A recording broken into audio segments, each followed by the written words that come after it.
Baik, Bapak Ibu sekalian, acara yang kedua yaitu penyampaian ya, dari warga pesantren. Dalam hal ini nanti insya Allah akan disampaikan oleh beliau Ustadz Ji Soekardi SPDI. Tanpa berpanjang lebar, langsung saja kepada beliau Ustadz Ji Soekardi SPDI. Waktu dan tempat kami persilahkan. Tafadhol Ustadz. Ya baik, Bismillahirrahmanirrahim. Assalamualaikum warahmatullahi wabarakatuh. Assalamualaikum warahmatullahi wabarakatuh. Alhamdulillahirabbil alamin. Alhamdulillahilladzi arsala rasulahu bil huda wa dinil haqq liyudhhirahu 'ala dini kullihi wa kafa billahi syahida. Asyhadu an la ilaha illallah wahdahu la syarika lahu wa asyhadu anna Muhammadan 'abduhu wa rasuluhu la nabiyya ba'dah. Amma ba'du. Ustadz dan Ustadzah dan juga Bapak Ibu orang tua santri yang kami hormati rahimakumullah. Marilah yang pertama kita bersyukur kepada Allah Subhanahu wa taala dan juga tidak lupa kita bersolawat kepada junjungan kita Nabi Agung Muhammad sallallahu alaihi wasallam. Selanjutnya kami sampaikan terima kasih jazakumullah khairan katsira kepada Bapak Ibu semuanya, kepada Ustadz dan Ustadzah yang tidak bisa kami sebutkan satu persatu, ya sudah meluangkan waktunya untuk bisa bergabung dalam forum online ini. Karena pertemuan ini juga diikuti oleh orang tua siswa yang berasal dari wilayah timur Indonesia, mungkin waktunya di sana berbeda dengan di sini begitu ya, maka kita percepat saja. Kalau Ustadz Heri tadi menyampaikan hal-hal yang terkait dengan ketugasan beliau selaku ketua Satgas begitu, dan memang sebagai ketua Satgas beliau bertanggung jawab penuh terhadap seluruh proses yang berjalan begitu. Maka kami mewakili tim pesantren di sini menyampaikan beberapa hal yang terkait dengan khususnya kegiatan pengasuhan santri yang sudah berada di asrama gitu. Baik, langsung saja Bapak Ibu. Ini sudah pernah kita sampaikan ya. Jadi ketika kita memondokkan putra-putri kita, ketika Bapak Ibu mengirimkan putra-putrinya di pesantren, tentu biasanya globalnya adalah ingin menjadi anak yang soleh begitu. Kami sebagai sekolah Islam terpadu kemudian merinci kriteria soleh itu menjadi 7 standar kelulusan sekolah Islam terpadu, 7 SKL begitu. Nah, kalau kita jelaskan satu persatu tentu waktunya akan panjang. Nah, kita mengasih warna merah pada poin nomor 4 ya, menjadi pribadi yang bersungguh-sungguh, disiplin dan mampu menahan hawa nafsunya. Kemudian yang nomor 7 memiliki keterampilan hidup begitu. Nah, kalau dalam teori psikologi modern Bapak Ibu mungkin juga sudah sering menerima istilah ini ya, ada yang relevan dengan SKL nomor 4, nomor 7 tadi adalah adanya konsep adversity question begitu. Jadi kecerdasan, kekuatan manusia untuk bertahan dalam berbagai kesulitan serta mengubahnya sebagai peluang dan pemicu semangat. Ya, ada juga yang mendefinisikan kemampuan diri untuk bertahan menghadapi kesulitan. Ya. Jadi segala macam kesulitan yang akan dihadapi oleh putra-putri kita diinformasikan dalam Al-Qur'an, walanabluwannakum bisyai'im minal khaufi wal ju'i wa naqsim minal amwali wal anfusi wassamarat wa basyiris shabirin. Nah, itu informasi-informasi kesulitan-kesulitan yang pasti nanti akan dihadapi oleh setiap manusia yang ada di dunia ini, seperti itu. Nah, tetapi kemudian bagaimana Ananda itu nanti bisa berkembang menjadi pribadi yang mampu menyelesaikan atau mampu menghadapi kesulitan itu dengan penuh ketegaran, ya begitu. Jadi istilah yang lainnya mungkin generasi tangguh, begitu ya. Istilah yang lainnya mungkin generasi tangguh. Nah, ada perjuangan orang tua ya yang harus dilakukan oleh orang tua agar santri memiliki adversity quotient yang kuat atau menjadi generasi yang tangguh. Saya yakin sekali lagi teori ini mungkin sudah sering dibaca, sudah sering didengarkan, tetapi sebuah teori yang sudah pernah kita dengarkan, sudah pernah kita baca begitu, ketika sampai pada tataran implementasi, ya kadang-kadang kemudian disitulah sejauh mana penguasaan teori tersebut ketika kita kemudian menerapkan sebagai seorang tua, sebagai orang yang menjadi orang tua anak-anak kita, seperti itu. Nah, begitu Bapak Ibu. Ya, sebagai contoh misalnya seorang guru tentu sangat menguasai strategi mendidik seorang siswa, seorang anak gitu. Tapi belum tentu kalau kemudian guru itu mendidik anaknya sendiri itu punya daya kesabaran yang sama gitu ya. Contohnya guru-guru TK misalnya, kalau dengan anaknya orang lain katanya sangat sabar sekali, tapi kalau udah dengan anaknya sendiri itu rasanya katanya beda. Itu cerita teman-teman kami yang berkecimpung di dunia mengajar anak-anak TK begitu. Nah, maka sekali lagi Bapak Ibu, marilah kita maknai apa yang kita sampaikan ini saat ini sebagai seorang tua yang memiliki putra dan berada di pesantren begitu.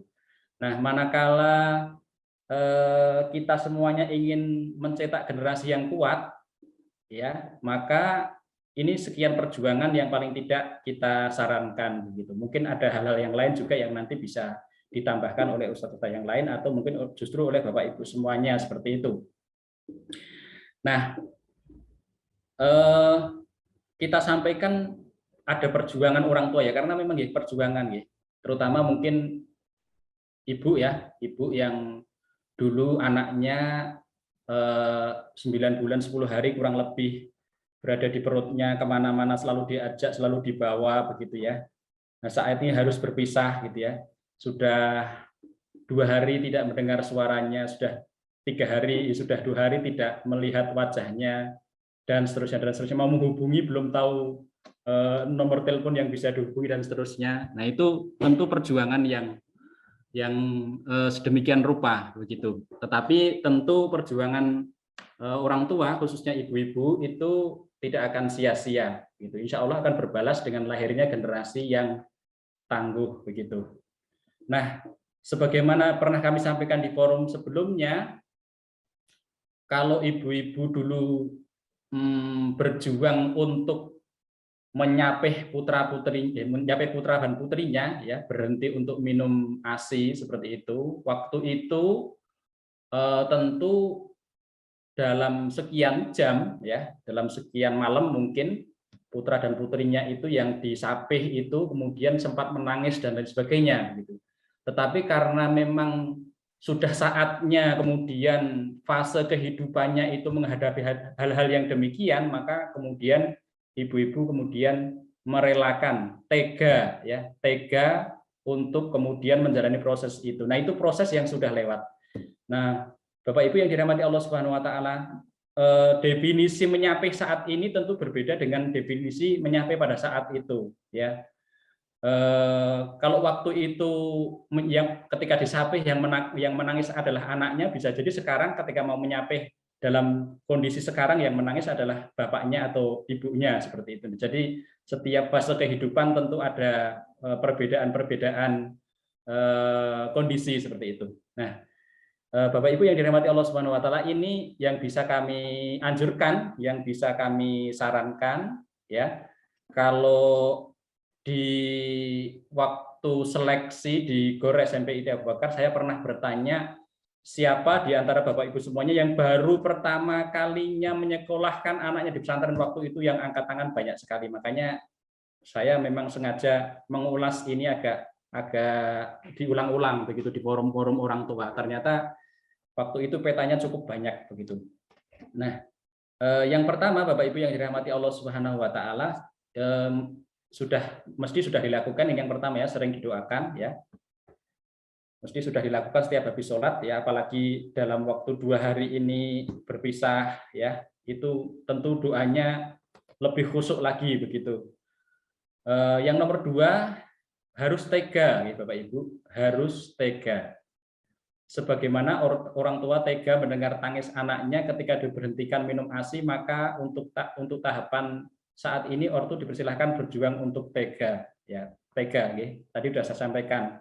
Yang nomor 3, ini juga mungkin agak berat perjuangannya Bapak Ibu. Jangan sering dihubungi. Ya. Dari kemarin mungkin sudah ada yang pengen sekali mendengar suara anaknya atau menyaksikan fotonya sedang duduk sholat, sedang duduk mengaji, wah kayaknya sangat kangen sekali begitu ya. Ya. Tetapi yang nomor 3 ini kita sampaikan jangan sering dihubungi, beri kesempatan Ananda untuk menyelesaikan semua permasalahan yang dihadapi begitu. Jadi di asrama itu tentu Ananda akan bertemu dengan berbagai macam masalah. Ini ketemu teman yang mungkin kemarin sudah kenal tapi kenalnya online. Ketika sudah ketemu tentu sifatnya beda-beda gitu ya. Ketika sudah punya sifat yang beda-beda tentu mereka akan belajar untuk memanajemen diri menghadapi teman yang seperti ini saya harus seperti ini, menghadapi teman yang seperti itu saya harus seperti itu, menghadapi ustadzah yang begini saya harus begini, menghadapi ustadzah yang begitu saya harus begitu. Nah itu secara tidak langsung kemudian mereka langsung praktek belajar tentang emotional quotient. Jadi terasah kemampuannya untuk mampu mengelola diri menghadapi orang seperti apapun, yang tentu kalau itu nanti terus menguat begitu ya, terus menguat tentu itu akan menjadi bekal yang sangat baik manakala beliau kemudian putra-putri kita itu nanti menjadi tokoh-tokoh di masa depan begitu. Nah, tentu kita tidak ketika berharap sebuah generasi yang tangguh ya, sudah soleh alhamdulillah, soleh ditambah pinter alhamdulillah lagi begitu ya, soleh pinter dan bisa membawa diri dalam situasi apapun. Nah tentu itu lebih diidam-idamkan lagi karena calon-calon pemimpin masa depan adalah anak-anak kita begitu. Tetapi kalau sudah soleh, sudah pinter, kemudian bisa membawa diri, bergaul, punya relasi dan lain sebagainya, kemudian ternyata kemampuannya untuk menyelesaikan masalah itu kurang, nah itu juga nanti di masa depannya mereka akan menghadapi kendala-kendala gitu. Nah, alhamdulillah mereka di asrama ini akan ketemu dengan masalah-masalah itu begitu. Sehingga mereka akan terus belajar untuk menghadapi masalah-masalah itu. Ya, maka sekali lagi perjuangan Bapak Ibu semuanya adalah jangan sering dihubungi, beri kesempatan Ananda untuk menyelesaikan masalah-masalah yang dihadapi, seperti itu. Nah, ada dampak negatif yang kami analisis dari sekian perjalanan kami mendampingi para santri jika sering dihubungi. Yang pertama, orang tua sering menjadi khawatir. Setelah khawatir ingin turut serta ikut menyelesaikan masalah yang dihadapi. Begitu. Maka tentu hal itu akan menghambat kemandirian santri dalam menyelesaikan masalahnya, begitu. Nah, di kedatangan yang lalu, beberapa pekan setelah putranya di asrama, seorang ibu rutin WA ke saya gitu, dan memang alur komunikasinya biasanya kita sentralkan ya, karena memang teman-teman kalau kemudian kalau ada orang tua yang pengen menyampaikan sesuatu, memang alurnya ke saya atau ke Ustadzah Rina, begitu, selaku wakaf pesantren dan selaku koordinator musyrifah, gitu. Intens sekali beliau pagi, sore, siang, malam itu merespon kondisi anaknya begini, dan sebagainya. Nah itu. Nah, kemudian saya sampaikan di closing terakhir, Bu, yang jenengan rasakan sekarang itu adalah apa yang saya uraikan di forum online yang dulu, karena mencari media untuk mencari-cari media untuk bisa menghubungi anaknya, dan kemudian kebetulan ketemu lewat email atau lewat apa, dan kemudian anaknya sering mengadukan apa yang dihadapi, akhirnya ibu menjadi khawatir. Nah, apa yang saya sampaikan di forum online kemarin terbukti hari ini gitu. Akhirnya beliau kemudian ya menyampaikan insya Allah kedepannya siap untuk bisa menyesuaikan dengan apa-apa yang kita sarankan begitu. Nah ini yang pertama dampak negatifnya, kalau sering dihubungi justru malah sering khawatir begitu, malah sering khawatir kok lauknya itu apa nanti, padahal kalau di rumah itu nggak suka yang pedes-pedes, nanti pedesnya itu levelnya level berapa, kalau terlalu pedes bagaimana, kalau nanti dan seterusnya begitu ya.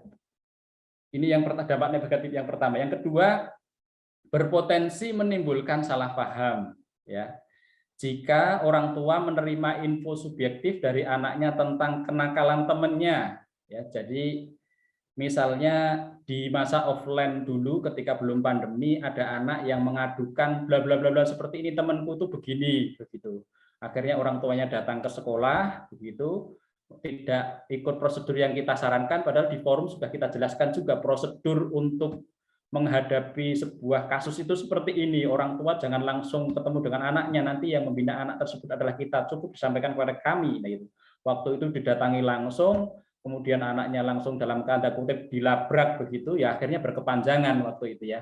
Bahkan prosesnya ada yang sampai mau membawa ke ranah hukum dan sebagainya. Nah itu. Padahal kalau dievaluasi ternyata juga yang namanya anak-anak ya, yang namanya anak-anak itu masing-masing punya andil untuk menciptakan konflik itu, walaupun mungkin presentasinya berbeda-beda. Nah ini berpotensi menimbulkan salah paham jika ortu menerima info subjektif dari anaknya tentang kenakalan temannya atau tindakan musrif dan musrifahnya dalam mendidik yang dirasa tidak cocok oleh santri begitu ya. Nah ini juga bisa menimbulkan kesalahpahaman manakala kemudian informasi ya, banyak kejadian di lapangan begitu karena menerima info apa adanya dari anaknya, tidak konfirmasi lebih dahulu, langsung datang marah-marah kepada ustadz dan ustadzahnya. Nah itu terjadi begitu. Nah kemudian yang selanjutnya dampak negatif yang teranalisis oleh kami paling tidak berpotensi untuk, kalau sering dihubungi itu berpotensi untuk mengurangi keikhlasan ya. Tentu Bapak Ibu dulu memilih lembaga ini, SMP ITI Abu Bakar, Pondok Pesantren Terpadu Abu Bakar As-Siddiq, itu sudah dengan pertimbangan yang panjang, membandingkan ini dan itu dan seterusnya begitu.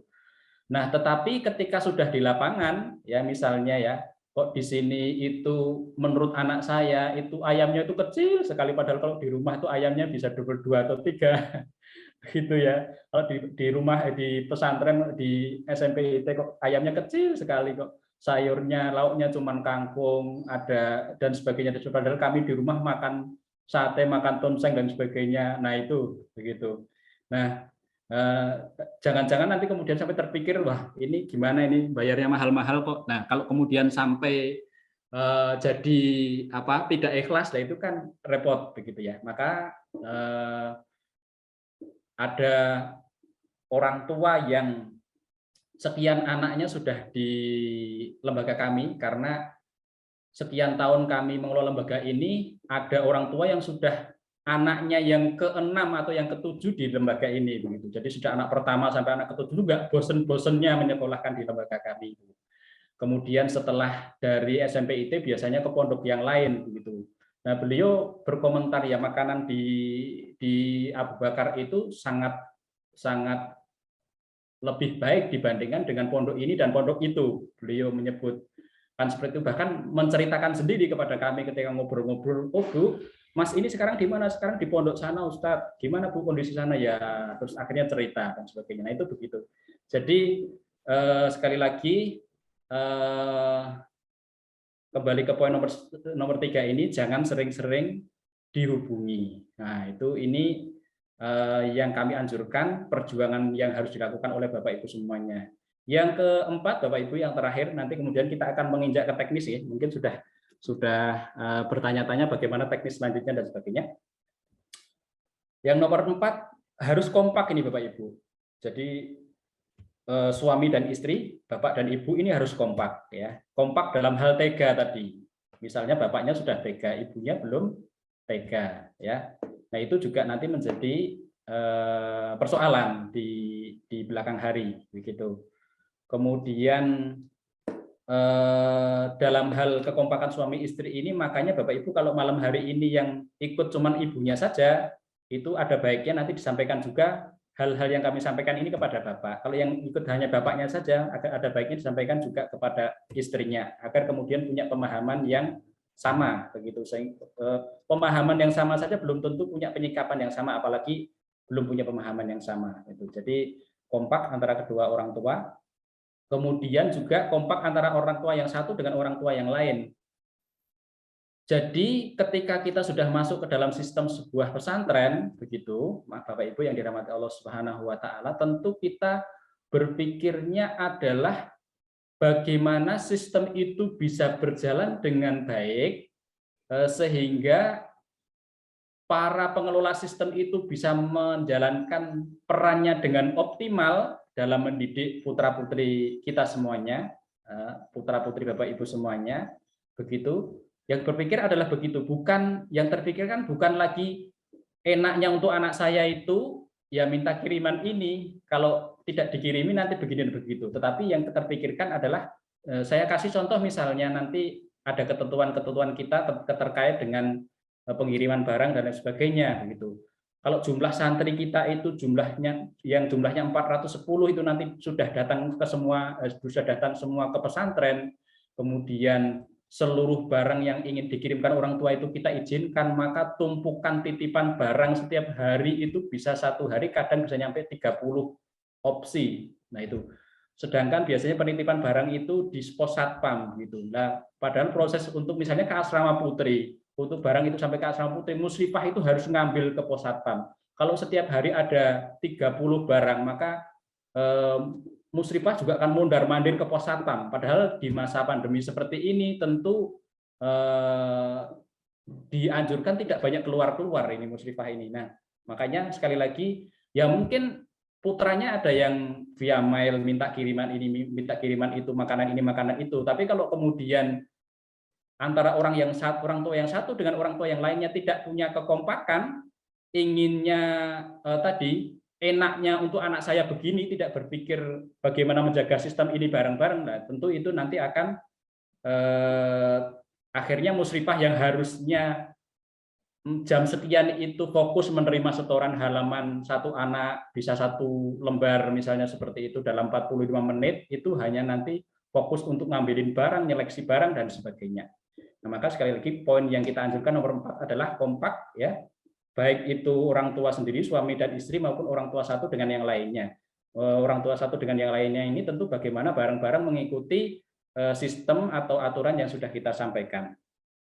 Baik, demikian Bapak Ibu, ini anjuran perjuangan, ya, kita doakan bareng-bareng semoga Bapak Ibu semuanya bisa kemudian dikuatkan oleh Allah Subhanahu wa taala untuk menguatkan langkah-langkah juangnya di dalam menggapai cita-cita memiliki generasi yang tangguh.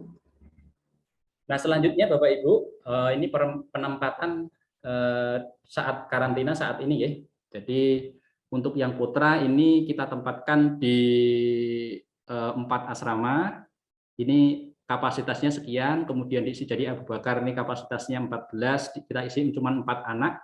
Usman ini kapasitas 18, kita isi 5 anak. Gaza ini kapasitasnya 42, kita isi 12 anak. Kairo ini kapasitasnya 30, cuma kita isi 4 anak. Nah, yang putri ini kapasitasnya 16 sampai, jadi yang putri ini kamarnya lebih besar dari yang putra. Kalau yang putra kan kamarnya 3x3 gitu ya.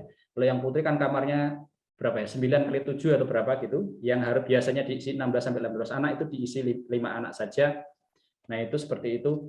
Kalau yang putra ini satu kamar bisa 1 orang, kemudian kamar mandinya juga kita bagi, si A kamar mandinya di sini, si B kamar mandinya di sini, tidak boleh tukeran kamar mandi untuk meminimalisir potensi terjadinya sesuatu yang tidak diinginkan, seperti termasuk yang putri juga antara yang sudah datang lama dengan yang baru datang itu kamar mandinya kita kasih sekat dengan triplek. Nah, itu kita lakukan seperti itu sehingga harapannya nanti proses karantina nanti bisa berjalan dengan aman begitu, dan segera nanti setelah proses karantina ini selesai, yang putra nanti akan dikumpulkan di asrama baru yang berada di barat masjid. Nah, yang putri nanti akan digabungkan ke 5 asrama yang sudah datang sejak yang dulu, jadi nanti akan ditambah-tambahkan seperti itu.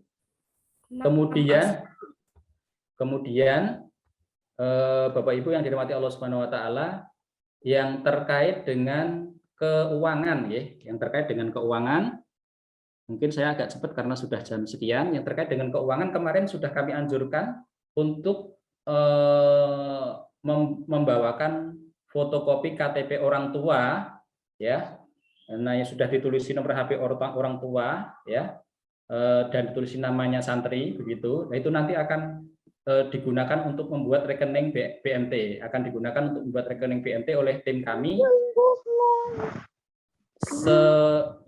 Selanjutnya nanti rekening BMT itulah yang menjadi sarana orang tua untuk mentransfer uang saku kepada santri. Kalau kemarin kan kita anjurkan cukup 150 saja. Kenapa? Karena jajanannya kan sudah dibawakan. Kemudian keperluannya juga sudah dibawakan. Jadi kemudian selama masa karantina juga tidak boleh keluar-keluar untuk jajan karena jajanannya kan sudah bawa. Jadi nanti uang 150.000 itu kan paling untuk bayar laundry saja. Nah, adapun nanti sisanya masih bisa dipakai untuk sampai waktu sebelum pengiriman uang saku dari orang tua. Begitu. Nanti kalau sudah terbuat rekeningnya, buku rekeningnya, nomor rekeningnya akan di-share oleh musrifnya, oleh pembinanya, seperti itu kepada orang tua. Sehingga orang tua bisa transfer, di share info tersebut nanti akan kita sertakan rekening bank pengurus BMT yang untuk transfer namanya ini, rekeningnya sekian, banknya ini. Nanti setelah transfer konfirmasi ke nomor WA ini, setelah dikonfirmasi nanti pengurus bank itu akan mentransfer ke rekening anak-anak yang ada di BMT. Setelah itu nanti santri akan mengambil rutin, karena sekarang dibatasi keluarnya, nanti akan diambilkan oleh pembinanya ke BMT, kemudian diserahkan kepada putra-putri Bapak Ibu semuanya, bisa untuk belanja sesuai dengan arahan tata cara belanja yang kita arahkan. Penjengukan Bapak Ibu yang dirahmati Allah Subhanahu wa taala, tadi keuangan, sekarang penjengukan. Santri boleh dijenguk 1 kali dalam 1 semester dengan catatan kondisi pandemi berkembang lebih aman. Ya bahkan kalau sudah aman sekali ya nanti kan kita sudah berbicara kepulangan ya. Kalau sekarang kita masih bicara penjengukan. Ya karena baru datang masa kita sudah berbicara kepulangan ya. Nah, jadi boleh dijenguk 1 kali dalam 1 semester. Kalau tidak dijenguk, ya boleh-boleh saja kan nanti bisa telepon, video call dan sebagainya. Begitu. Nah ini waktu penjengukannya jam sekian, ya, di hari libur. Jadwal penjengukan dan teknis yang lainnya akan disampaikan menyusul jika proses kedatangan sudah maksimal dan kondisi sudah aman. Jadi ya ini bahasanya masih mengambang ya, belum bisa kita pastikan kapannya. Yang jelas nanti kan ada grup ya, akan grup. Kalau sudah saatnya ada penjengukan nanti akan di-share jadwal begitu, si A jadwal penjengukannya tanggal sekian dan seterusnya dan seterusnya. Kemudian teknis menghubungi santri ya, teknis menghubungi santri.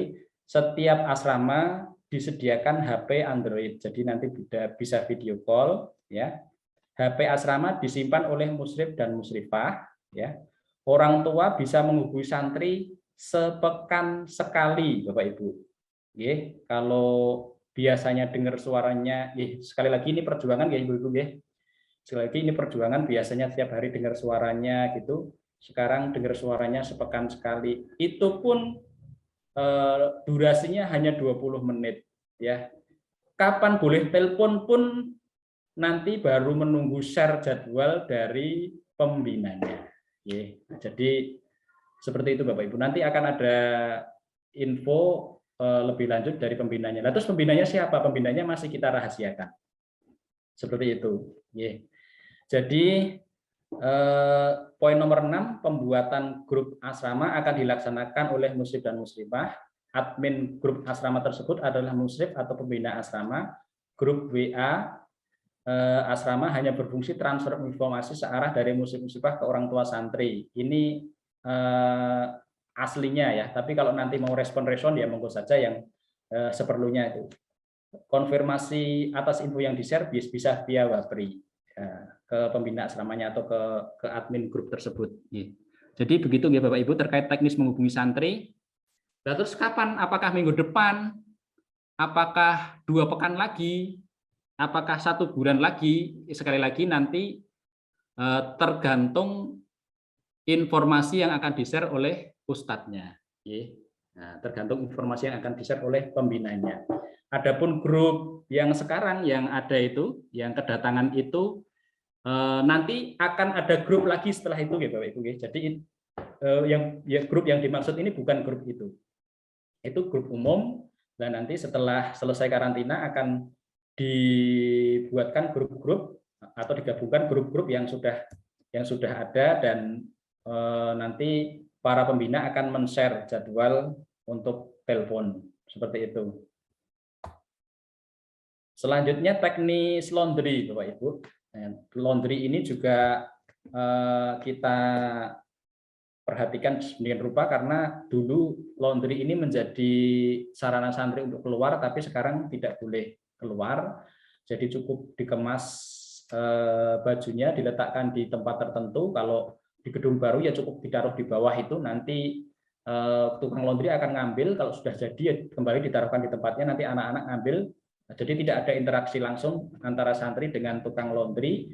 Bagaimana model pembayarannya? Nanti model pembayarannya dengan DP. Jadi katakan kuota perkiraan laundry santri misalnya 50.000, maka ya nanti di awal bulan DP dulu 50.000 lah. Nanti secara rutin tukang laundry akan laporan kepada kami seperti itu. Dan nanti tentu ada kurang ada lebih ya. Mungkin kadang lebih dari 50.000 atau mungkin kurang gitu ya. Kalau yang sekiranya kurang dari 50.000 ya nanti DP-nya tentu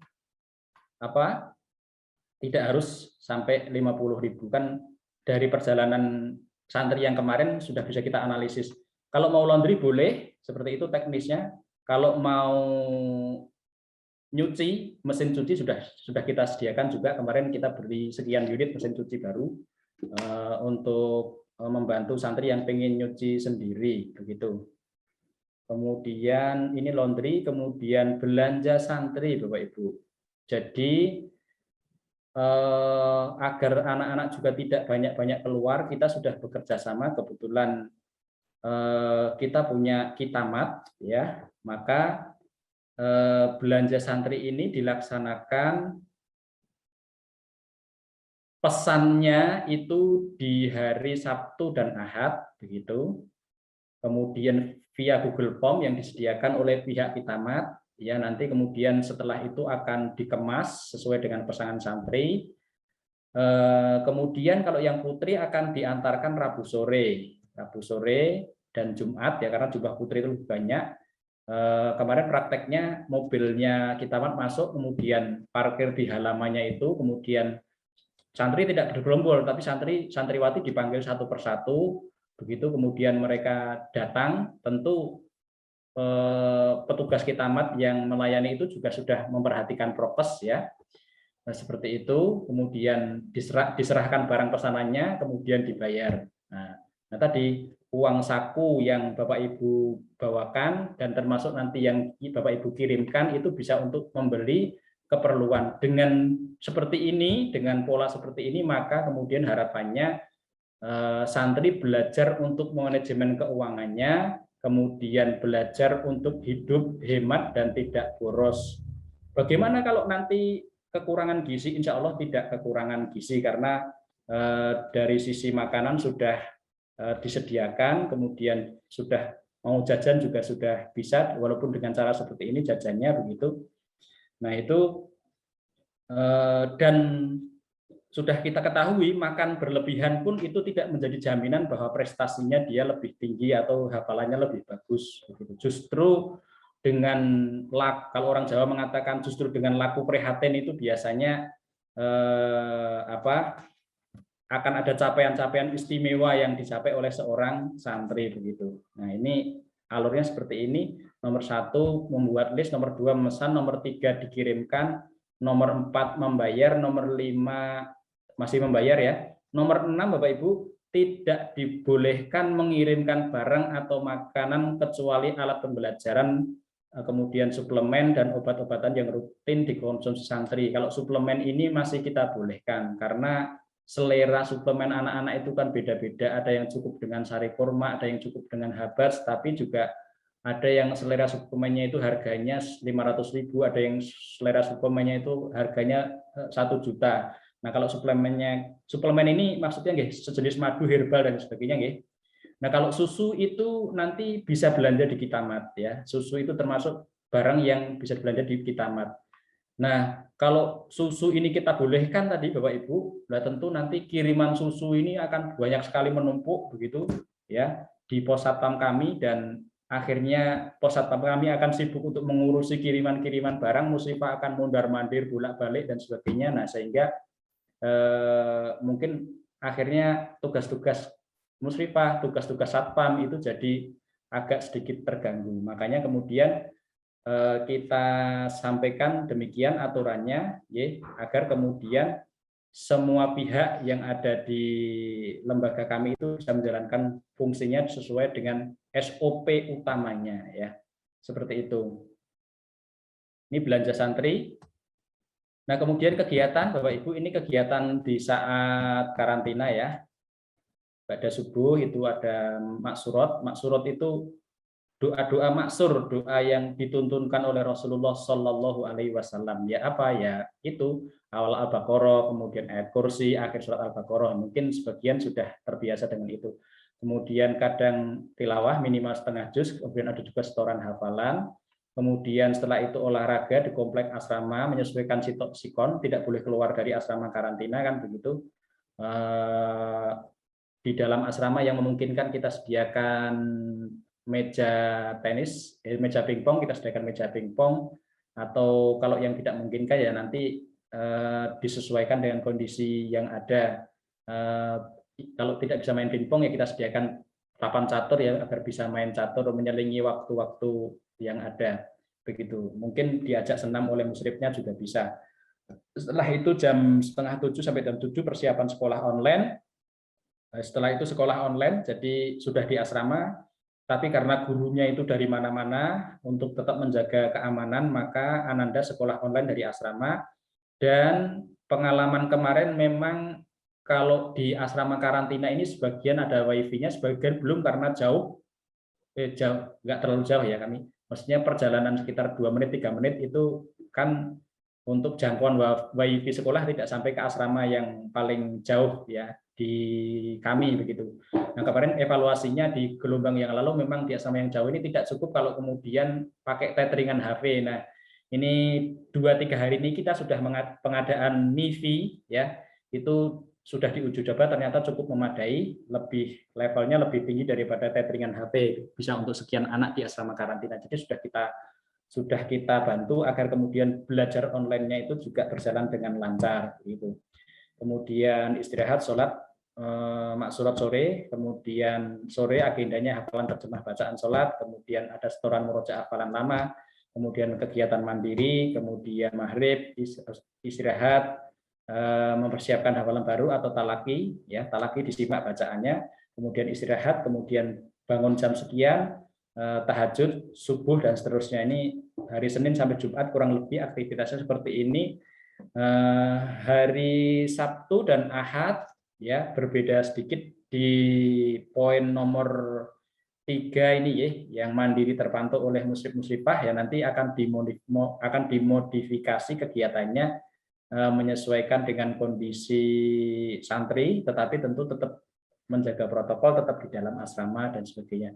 Mungkin bisa nonton bareng atau apa lah, nanti itu kegiatan yang akan dilakukan di hari Sabtu dan Ahad ini. Bisa juga nanti kita ada agenda MPLP Bapak Ibu, masa pengenalan lingkungan pesantren. Di situ santri diajari cara ngepel, cara nyapu, kemudian diajari memakai sarung bagi yang belum terbiasa pakai sarung, diajari cara menyetrika, diajari dan seterusnya yang praktis-praktis seperti itu. Nah, ini kegiatan selama masa karantina. Setelah selesai masa karantina, nanti kegiatannya akan berganti seperti ini, Bapak Ibu. Nah, jadi ini yang sudah berjalan bagi Ananda yang sudah 1 bulan di asrama, kedatangan 31 Juli 1 Agustus, itu kegiatannya seperti ini. Kalau KBM online sudah ada jadwalnya, seperti yang di rumah itu, seperti yang kemarin sudah berjalan.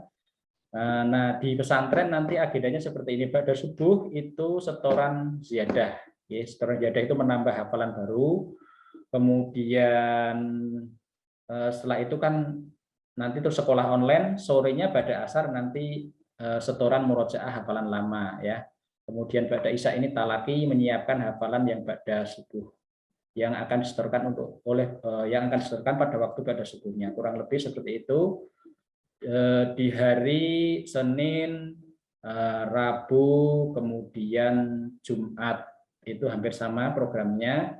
Di hari Selasa ada perbedaan di Ba'da Asar, itu ada KBM Diniyah, ini kurikulum pesantren, ada Sorof, ada TBS, terjemah bacaan sholat itu kita lanjutkan, karena untuk mengejar target santri bisa khusyuk dalam sholatnya itu dia harus hafal betul terjemah secara lafziyah. Allahumma ya Allah ba'id, jauhkanlah baini antara aku wa baina dan antara khotoya kesalahan-kesalahanku. Itu santri nanti sampai bisa menguasai seperti itu. Subhanaka ma'asyimku Allahumma ya Allah Rabbana ya Tuhan kami wa bihamdiha, dan dengan mujimu Allahumma gfirli, ya Allah ampunilah aku, sampai harapannya bisa seperti itu. Kemudian di hari Kamis juga demikian.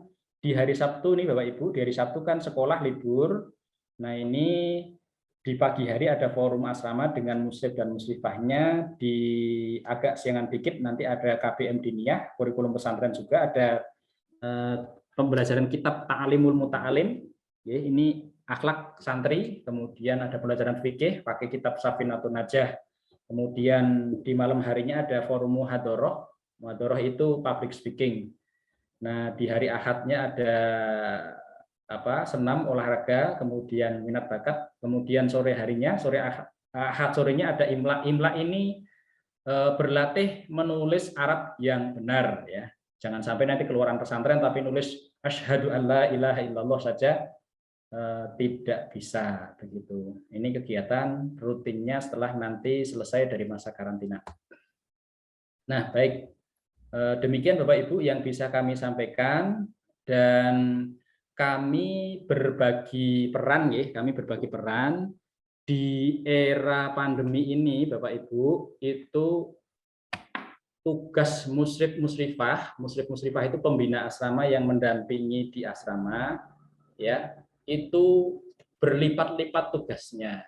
Kalau dulu di era normal tugas musyrif itu di jam 16 sampai jam 7 pagi, kan jam 7 sampai jam 16 ini kegiatan anak itu ke BM sekolah ya, di sana didampingi wali kelas, kemudian Ba'da Asar kan mereka ekstra didampingi oleh guru-guru ekstranya. Sementara di era pandemi ini gurunya juga mengajarnya online. Pada saat belajar online juga musyrifah punya andil untuk harus mengecek, mengkondisikan, memastikan bisa ikut pelajaran dengan baik. Kalau laptopnya rusak juga membantu memfasilitasi agar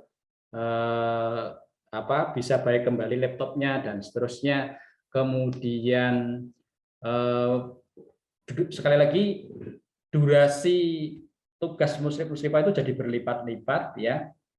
Yang tadinya cuma jam sekian sampai jam sekian, sekarang hampir 24 jam itu peran utamanya di musyrif dan musyrifah. Maka sekali lagi kami berbagi peran untuk masalah layanan pengaduan dan masukan, komplain, usul, dan sebagainya. Itu memang kalau kemudian mohon maaf nanti grup asrama itu kadang dikunci oleh musyrif-musyrifah, itu bukan kenapa-kenapa, tetapi hal itu untuk tadi agar musyrif dan musyrifah itu fokus kepada tugasnya membersamai putra-putri Bapak Ibu semuanya. Karena misalnya kemudian ada yang menyampaikan kritikan itu di grup, satu orang menyampaikan kritikan itu di grup, begitu kok lauknya cuman begini Ustadzah, kemudian yang lainnya menimpali, iya kami masa sudah bayar segini di pondok sana saja segini, itu lauknya ini dan itu mau segini. Nah itu kalau kemudian anggota grup itu jumlahnya 10, satu orang itu mengirimkan chat 10, berarti ada 100 chat. Nah itu kalau kemudian muslim dan muslimah itu disibukkan merespon chat itu, ya satu orang harus direspon 5 menit, panjang sekali misalnya, ya maka 9 orang mungkin butuh waktu 45 menit untuk merespon itu semuanya. Dan tentu nada WA itu kan beda-beda ya. Nah, persepsinya nanti bisa beda-beda. Di samping bisa menimbulkan salah paham kadang-kadang, maka bisa juga itu mengurangi konsentrasi muslim dan muslimah untuk melakukan pendampingan. Begitu. Maka kami sampaikan kepada Bapak Ibu, kalau ada pengaduan, kalau ada masukan, itu arahnya, alurnya itu langsung kepada kepala sekolah, ya Ustadz Heri. Nanti semua wali kelas punya nomornya, termasuk kepada saya, begitu, ya. Kemudian kepada koordinator muslimah juga, Ustazah Rina, seperti itu. Nah itu sehingga nanti dengan alur seperti ini, harapannya kemudian para muslim dan muslimah itu bisa fokus melakukan pendampingan, tidak tersibukkan untuk merespon apa-apa yang tersampaikan di grup. Begitu. Jadi sekali lagi mohon nanti di grup asrama itu tidak digunakan sebagai sarana untuk membahas masalah yang ada. Kalau ada masalah itu nanti sampaikan kepada kami, insya Allah nanti kita carikan solusinya bareng-bareng. Seperti itu. Nah demikian Bapak Ibu yang dirahmati Allah Subhanahu Wa Taala, sudah jam 9 kurang 4 menit kalau di sini. Nanti kami persilahkan kalau ada pertanyaan atau ada masukan. Dari saya sekian, ada kurang dan hilafnya mohon dimaafkan. Wabillahi taufiq wal hidayah. Wassalamualaikum warahmatullahi wabarakatuh. Waalaikumsalam warahmatullahi wabarakatuh.